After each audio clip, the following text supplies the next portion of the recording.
Welcome to this tutorial on how to customize your view of the payment schedule.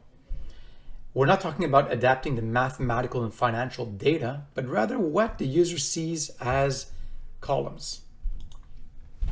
Let's open up a record here. Since the payment schedule, what we call the results table, has over 60 columns, it can be a little overwhelming, I agree.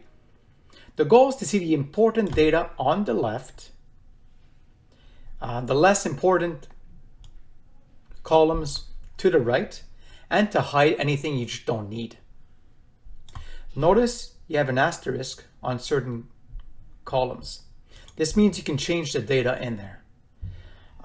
I tend to bring data I can change to the left, as well as important information, and less important stuff or more information to the right. You can show, hide columns with the right mouse click, although this is not permanent. You can also move them around if you want. If you want to have a permanent way of doing it, you go over here to this icon.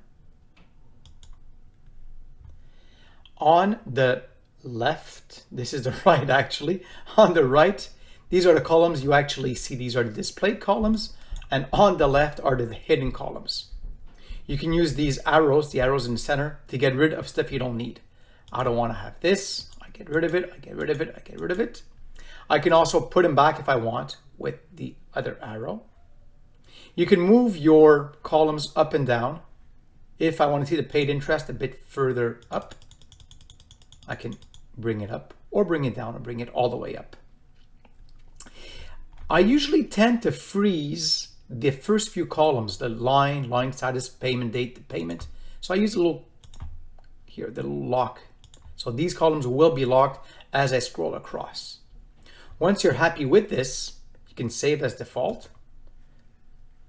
So it'll stick now. Now press on save. It'll take a few seconds to reorganize. I saw on some computers where it took about 30 seconds, which is quite long, but just bear and wait till it's over.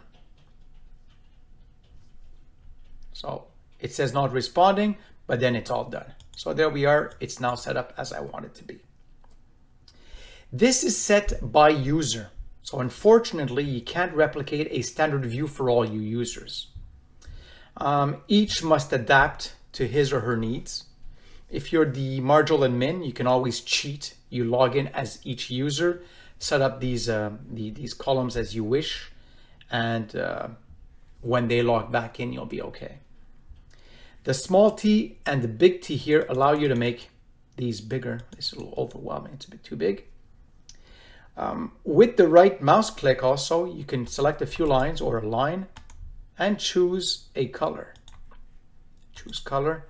So usually this is to say that there's something that has to be fixed on this particular line. So that pretty much covers it. Also take a look at the next video, which is called the Payment Schedule Fundamentals. Thanks a lot.